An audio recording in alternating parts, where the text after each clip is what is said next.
نحمده ونصلي على رسوله الكريم اعوذ باللہ من الشیطان الرجیم بسم اللہ الرحمن الرحیم۔ میرے پیارے بھائیوں، بزرگوں، دوستوں اور پیاری بہنوں، السلام علیکم ورحمۃ اللہ وبرکاتہ۔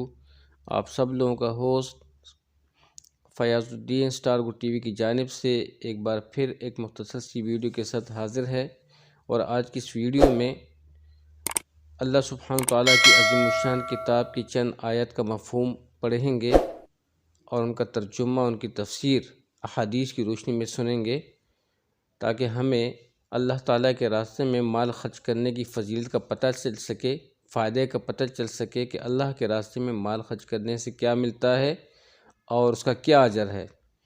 اکثر اوقات ہم جو کہ دنیا کے جھنجھٹوں میں پھنسے ہوئے ہوتے ہیں، دنیا کے لانجوں میں، جس کی وجہ سے ہمیں فرصت نہیں ملتی اپنے علماء کرام کے ساتھ بیٹھنے کا، اور یا قرآن مجید اتنا بھی ٹائم نہیں ملتا کہ ہم قرآن کو اٹھائیں اور قرآن کو سمجھ کے پڑھیں۔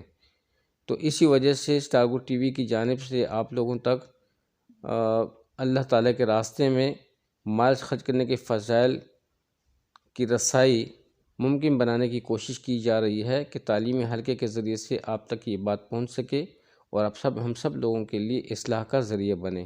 امید ہے کہ آپ لوگ ضرور دلچسپی لے رہے ہوں گے اور سیکھ رہے ہوں گے، اور ساتھ میں یار دوستوں کے ساتھ شیئر بھی کرتے ہوئے ہوں گے، تاکہ ساتھ میں پکا ہوتا رہے۔ تو شروع کرتے ہیں اللہ پاک کے فضل و کرم سے۔ بسم اللہ الرحمن الرحیم۔ وَأَنفِقُوا فِي سَبِيلِ اللَّهِ وَلَا تُلْقُوا بِأَيْدِيكُمْ إِلَى التَّهْلُكَةِ وَأَحْسِنُوا إِنَّ اللَّهَ يُحِبُّ الْمُحْسِنِينَ۔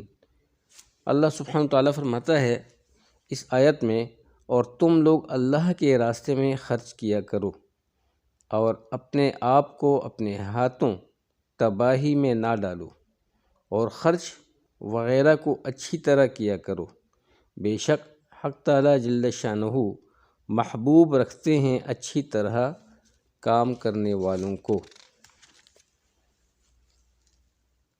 تو حضرت حذیفہ رضی اللہ عنہ اس آیت کی روشنی میں فرماتے ہیں کہ اپنے آپ کو ہلاکت میں نہ ڈالو، یہ فقر کے ڈر سے اللہ کے راستے میں خرچ کا چھوڑ دینا ہے۔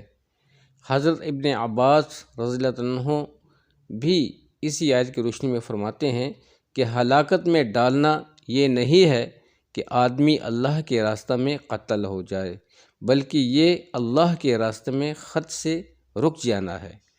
حضرت ضحاک بن جبیر رحمۃ اللہ علیہ ایک بزرگ سے فرماتے ہیں کہ انصار اللہ کے راستہ میں خرچ کیا کرتے تھے اور صدقہ کیا کرتے تھے۔ ایک سال قحط ہو گیا، ان کے خیالات برے ہو گئے اور اللہ کے راستے میں خرچ کرنا چھوڑ دیا۔ اس پر یہ آیت شریفہ نازل ہوئی۔ حضرت اسلم رحمۃ اللہ علیہ بھی کہتے ہیں کہ ہم قسطنطنیہ کی جنگ میں شریک تھے۔ کفار کی بہت بڑی جماعت مقابلہ پر آ گئی۔ مسلمانوں میں سے ایک شخص تلوار لے کر ان کی صف میں گھس گیا۔ دوسرے مسلمانوں نے شور کیا کہ اپنے آپ کو ہلاکت میں نہ ڈالا جائے۔ حضرت ابو ایوب انصاری رضی اللہ عنہ بھی اس جنگ میں شریک تھے۔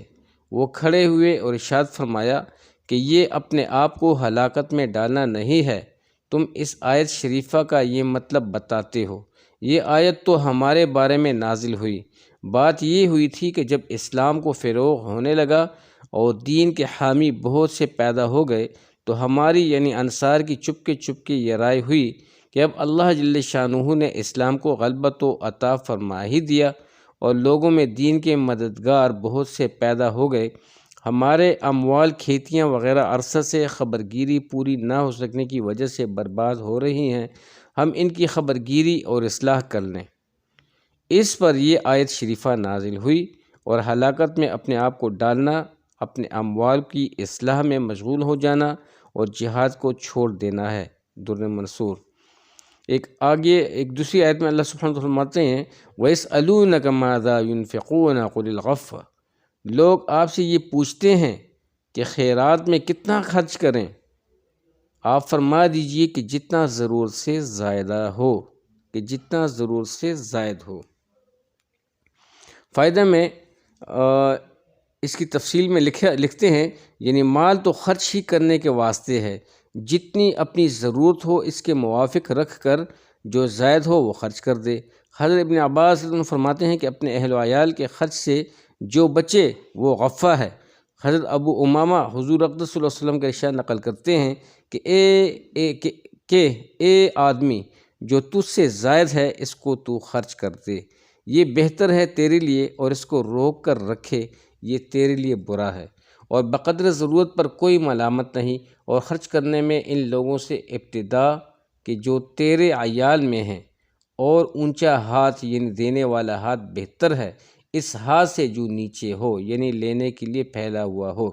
حضرت عطا رحمۃ اللہ علیہ سے بھی یہی نقل کیا گیا ہے کہ غفہ سے مراد ضرورت سے زائد ہے۔ دور منصور حضرت ابو سعید خدری رضی اللہ عنہ فرماتے ہیں کہ ایک مرتبہ حضور اقدس صلی اللہ علیہ وسلم نے ارشاد فرمایا کہ جس کے پاس سواری زائد ہو وہ ایسے شخص کو سواری دے جس کے پاس سواری نہیں ہے، اور جس کے پاس توشہ زائد ہو وہ ایسے شخص کو توشہ دے جس کے پاس توشہ نہ ہو۔ حضور اقدس صلی اللہ علیہ وسلم نے اس قدر اہتمام سے یہ بات فرمائی، ہمیں یہ گمان ہونے لگا کہ کسی شخص کا اپنے کسی ایسے مال میں حق ہی نہیں ہے جو اس کی ضرورت سے زائد ہو، اور کمال کا درجہ ہے بھی یہی کہ آدمی کی اپنی واقعی ضرورت سے زائد جو چیز ہے وہ خرچ ہی کرنے کے واسطے ہے، جمع کر کے رکھنے کے واسطے نہیں ہے۔ بعض علماء نے غفہ کا ترجمہ سہل کا کیا ہے، یعنی جتنا آسانی سے خرچ کر سکے اس کو خرچ کرنے سے خود پریشان ہو کر دنیاوی تکلیف میں مبتلا نہ ہو۔ اللہ سبحانہ وتعالی ہم سب کو ان آیت مبارکہ پر عمل کرنے کی توفیق دے، اور قرآن کو سمجھنے اور دوسروں تک پہنچانے میں بھی اللہ سبحانہ وتعالی ہماری مدد کرے کہ سب تک پہنچائیں۔ تو ویڈیو کو غور سے سنتے رہیے گا، دیکھتے رہیے گا، لائک کیجیے گا، شیئر کیجیے گا۔ آپ لوگوں کا بہت بہت شکریہ۔ السلام علیکم ورحمۃ اللہ وبرکاتہ۔